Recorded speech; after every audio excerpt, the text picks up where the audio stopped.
Welcome to our session on communication, parent-infant interaction, and the grieving process.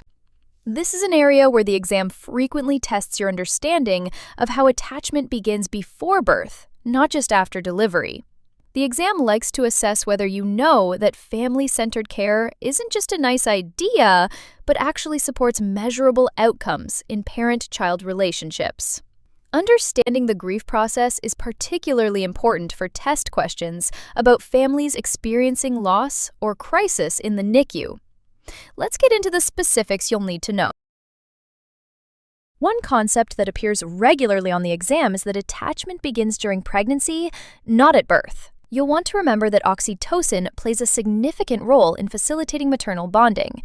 This hormone reduces anxiety and correlates with specific maternal behaviors like gazing, vocalizations, and touch. Klaus and Kennel's attachment process is frequently tested. Note that 6 of the 9 steps happen before birth, with only 3 occurring after delivery. Another high-yield point: bonding occurs on different timelines for mothers versus fathers, with mothers experiencing intensifying feelings throughout pregnancy, while fathers' feelings develop more fully after birth. Questions about the sensitive period come up often on the exam. This refers to labor, birth, and the first few days, when parents are most influenced by the care they receive. The exam tests whether you understand that early contact directly facilitates attachment and has measurable physiological benefits. A critical piece of information: research shows that at least 60 to 90 minutes of uninterrupted private time is recommended for optimal attachment. Know that early contact reduces crying, improves breastfeeding success, and helps maintain the infant's temperature. These specific benefits sometimes appear as answer options. The exam will test your understanding of factors that inhibit normal attachment. Separation due to NICU admission is the most commonly tested barrier. You should know that routine procedures should be delayed when possible to facilitate bonding. Parental anxiety about their infant's condition is another frequently tested barrier. Previous maternal life experiences can affect attachment. This includes prior pregnancies, life stressors, and how they themselves were parented. Cultural differences in attachment behaviors are important to recognize. The exam will sometimes present scenarios where you need to distinguish between cultural differences and actual attachment problems. Family-centered care principles show up consistently on the exam. You should know that FCC is based on the understanding that parents are the most important people in their infant's life, not the healthcare team. The exam tests whether you recognize that parental expertise and values should be central to care planning. A key testable point: FCC significantly improves families' ability to cope with NICU stress and enhances successful parent-child relationships. The exam often asks about communication between parents and professionals. Remember that honesty and transparency are essential components of FCC. Skin-to-skin contact or kangaroo care benefits appear frequently on the exam. You should know the specific physiological benefits: improved breastfeeding success, better temperature regulation, higher blood glucose levels, and stabilization of heart and respiratory rates. The exam also tests whether you understand the emotional benefits: reduced crying and stress, and increased maternal attachment behaviors. A high-yield fact: research shows that 90 minutes is the minimum time needed for maximum attachment benefit. This specific time frame has appeared in test questions. The exam regularly tests your understanding of parental reactions to having a premature or sick infant. Know that parents typically experience shock, disappointment, lowered self-esteem, and guilt when their infant requires NICU care. An important testable concept: high stress levels directly impair optimal parent-infant interaction. The exam frequently asks about the relationship between perceived medical team support and maternal depression. Remember, this relationship is inverse. More perceived support equals fewer depressive symptoms. Early comments by staff leave lasting impressions on parents. This is often tested in scenario-based questions about what to say to parents. Questions often address the sources of stress for NICU parents. You should be familiar with all 6. pre-existing personal and family factors, prenatal and delivery experiences, accepting the infant's illness and treatment, concerns about outcomes, loss of parental role and control, and experiences with healthcare providers. The exam particularly emphasizes parental feelings of role loss and lack of control as significant stressors. This comes up in questions about supporting parents. The exam tests practical approaches to supporting high-risk families. Know that referring to the infant by name and correct gender helps parents personalize their child. This simple intervention appears in questions about promoting attachment. Facilitating parental involvement in care is a frequently tested intervention. Providing positive, realistic feedback about the infant's condition helps parents cope with uncertainty. Creating opportunities for parent-child closeness is essential for bonding. The exam often tests whether you understand the importance of allowing parents to express fear and grief as normal responses. Communication techniques appear consistently in exam questions. A high-yield concept. Always assess parents' understanding before providing updates. This often appears as the correct answer choice in scenario questions. Providing accurate information that isn't overly pessimistic builds trust. Using visual aids when explaining complex concepts improves comprehension. The exam tests whether you recognize the importance of avoiding information overload and ensuring consistent messaging from all team members. Regularly clarifying misperceptions is essential. Parents often misunderstand medical information, especially under stress. Cultural considerations in neonatal care appear with moderate frequency on the exam. You should understand that cultural differences influence emotional responses to illness, usage of healthcare services, and interactions with providers. A key testable point: avoid viewing attachment behaviors through your own cultural filter, as this may lead to incorrect assessment. Decision-making styles vary significantly across cultures. Some cultures prioritize individual autonomy, while others prefer family-based decisions. Religious beliefs impact care preferences, especially around end-of-life decisions. Communication styles may differ, with the father sometimes serving as the family spokesperson in certain cultures. Grief concepts will appear on the exam. Know that grief is defined as a response to the loss of a valued person or thing and is proportional to the degree of prenatal attachment. The exam frequently tests the 3 categories of grief: anticipatory grief, occurring before actual loss; chronic grief, unresolved; and chronic sorrow, cyclical, permanent grieving. A high-yield point: parents of multiples experience particularly complex grief when one infant dies. This scenario appears in test questions. You should understand that grief responses between parents are often incongruent, with different timing and expressions. The Kübler-Ross stages of grief frequently appear on the exam. You should know all 5 stages. Denial, characterized by disbelief and compartmentalization; anger, which may be directed at the healthcare team; bargaining, often with God or a spiritual being; depression, marked by limited social interactions; and acceptance, which completes the grieving process. A crucial point the exam tests: the grief process is individualized, asynchronous, and fluid, not rigid. The exam often presents scenarios asking you to identify which stage a parent is experiencing based on their behaviors. The exam tests recognition of normal grief behaviors versus pathological grief. Somatic symptoms include GI disturbances, respiratory changes, cardiovascular symptoms, and neuromuscular issues. Behavioral symptoms include emotional changes: anger, guilt, loneliness, dreams, nightmares, feeling of loss, altered relationships, decreased sexual drive, crying, fatigue, and exhaustion. The exam often presents these symptoms in scenario questions, asking you to distinguish between normal grief and depression or other pathological conditions. The exam tests factors that influence the grief process. Gender differences in grief expression appear in questions. Men and women may feel the same emotions, but express them differently. A key point: partners often experience incongruent timing of grief, which can create relationship strain. The exam asks about risk factors for pathological grief, history of psychiatric illness, childlessness, and poor social support. An important concept: normal grief may last longer than a year. This timeline often appears in questions asking you to determine if grief is pathological based on duration. Maternal mood disorders may appear on the exam. Know that these disorders affect over 500,000 pregnancies annually, with an incidence up to 20% in the general population and up to 70% in NICU mothers specifically. Risk factors include pre-existing mental health issues, family history, and lack of support. Common symptoms include decreased activity, appetite changes, mood swings, and sleep disturbance. The exam tests understanding that these disorders present on a continuum from mild to severe, requiring different interventions. Paternal depression appears occasionally on the exam. You should know the incidence is 4 to 12% of new fathers. A high-yield fact.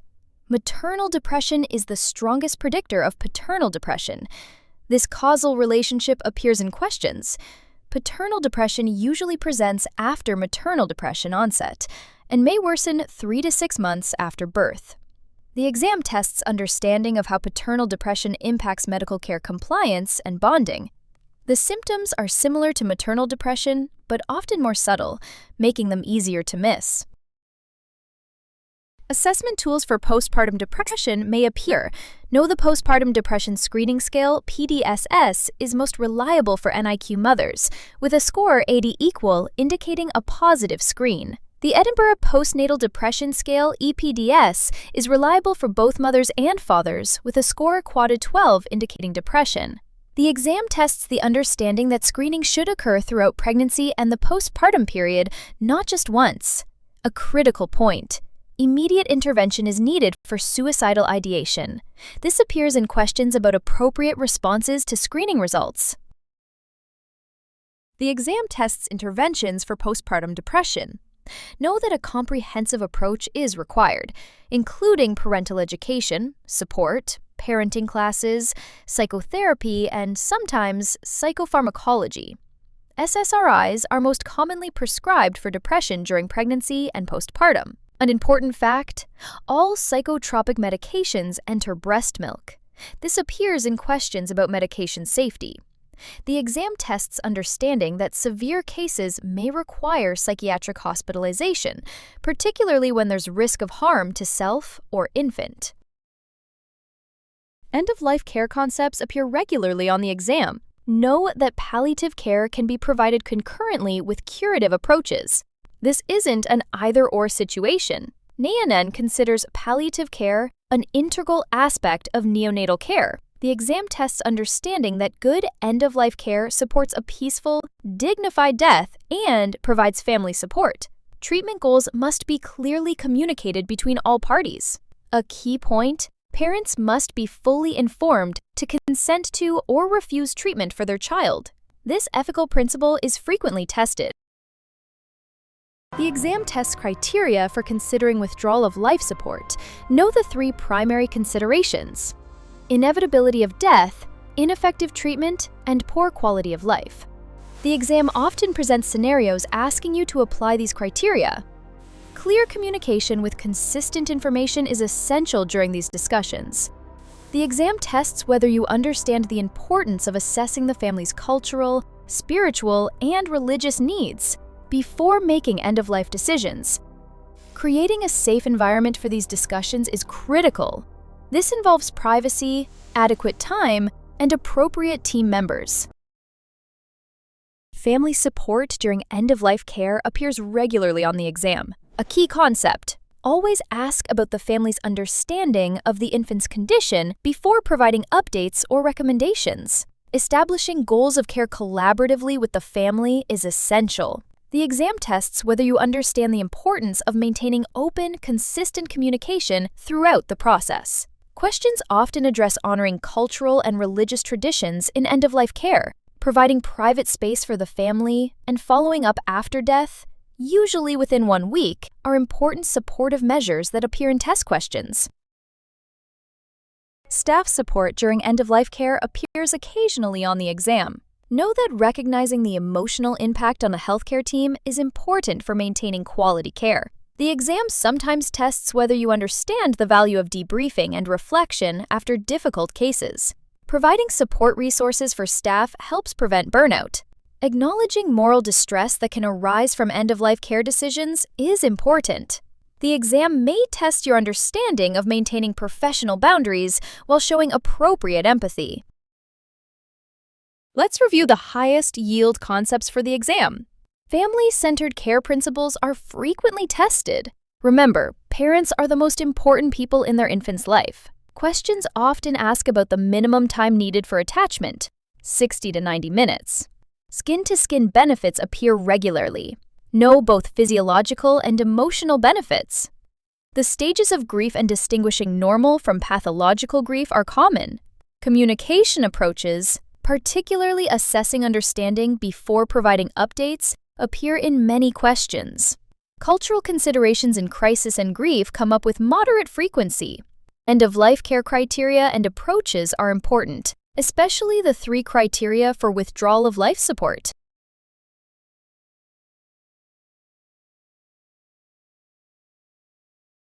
Father of a 32-week premature infant mentions he's having trouble sleeping, feels irritable, and is struggling to concentrate at work. These symptoms have persisted for several weeks. The most appropriate nursing action is to explain that these feelings are expected and will resolve on their own. Refer him for assessment of potential paternal postpartum depression. Suggest he focus more on supporting his partner during the stressful time. The correct choice is refer him for assessment of potential paternal postpartum depression. This question is testing your recognition of paternal postpartum depression symptoms and appropriate interventions. Sleep problems, irritability, and concentration issues that persist for several weeks are warning signs that require professional assessment. Explain that these feelings are expected and will resolve on their own is incorrect, because dismissing these persistent symptoms as normal misses an opportunity for intervention. While some stress is expected, symptoms that affect daily functioning for weeks aren't something to just wait out. Suggest he focus more on supporting his partner during this stressful time is incorrect because it could worsen his condition by adding pressure and guilt. It fails to address his legitimate mental health needs and incorrectly suggests his emotional well-being is less important. The healthcare team notices that only the father of a critically ill neonate visits the NICU, though both parents live nearby. The most culturally sensitive initial approach would be to contact Child Protective Services to report maternal neglect, directly contact the mother to discuss the importance of her visits, explore the family's usual pattern of communication with healthcare providers. The correct choice is explore the family's usual pattern of communication with healthcare providers. This question is testing your understanding of cultural differences in family dynamics. Cultural backgrounds significantly influence how families interact with healthcare systems. In some cultures, fathers act as the family's spokesperson with professionals, while mothers take different roles. Contact Child Protective Services to report maternal neglect is incorrect because it represents a cultural misunderstanding that could damage the therapeutic relationship. Absence from the NICU doesn't automatically equate to neglect, especially when cultural factors may be involved. Directly contact the mother to discuss the importance of her visits is incorrect because contacting the mother without understanding the family dynamics first could undermine the father's cultural role and create unnecessary tension.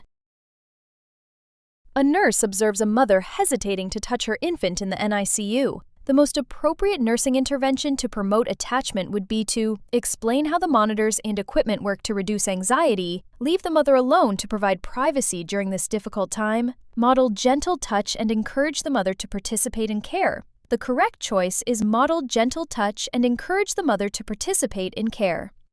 This question is testing your knowledge of interventions that promote parent-infant attachment in the NICU. When parents are intimidated by the NICU environment, showing them how to safely touch and interact with their baby can break down barriers to bonding. Explain how the monitors and equipment work to reduce anxiety is incorrect because while explaining the equipment might help with some anxiety, it doesn't directly address the emotional barrier to touching. Parents often need hands-on guidance rather than just information. Leave the mother alone to provide privacy during this difficult time is incorrect because hesitant parents typically need support and encouragement, not isolation. Without guidance, many parents will continue to avoid touching their baby, missing crucial bonding opportunities. When speaking with parents in the NICU about their 26-week premature infant, which approach is most consistent with family-centered care principles? Encouraging parents to rest at home while the NICU team manages all care. Involving parents in care decisions and teaching them infant care skills. Limiting parental visits during critical periods to reduce infant stimulation. The correct choice is involving parents in care decisions and teaching them infant care skills. This question is testing your knowledge of family-centered care principles in the NICU. Family-centered care recognizes parents as the most important people in their baby's life. When we involve parents in decisions and teach them care skills, we're acknowledging they're essential to their baby's well-being. Encouraging parents to rest at home while the NICU team manages all care is incorrect because it contradicts what we know about attachment and bonding. While parents need rest, suggesting they should be absent from their baby's care can make them feel like outsiders and disrupt the crucial early bonding process. Limiting parental visits during critical periods to reduce infant stimulation is incorrect because it's based on outdated concepts. Parents' gentle touch and voices are actually beneficial for premature infants. Modern NICUs recognize that parent presence is therapeutic for these babies. The parents of a newborn diagnosed with trisomy 18 are told their baby has a poor prognosis. The father appears calm and asks detailed questions, while the mother is visibly upset and leaves the room.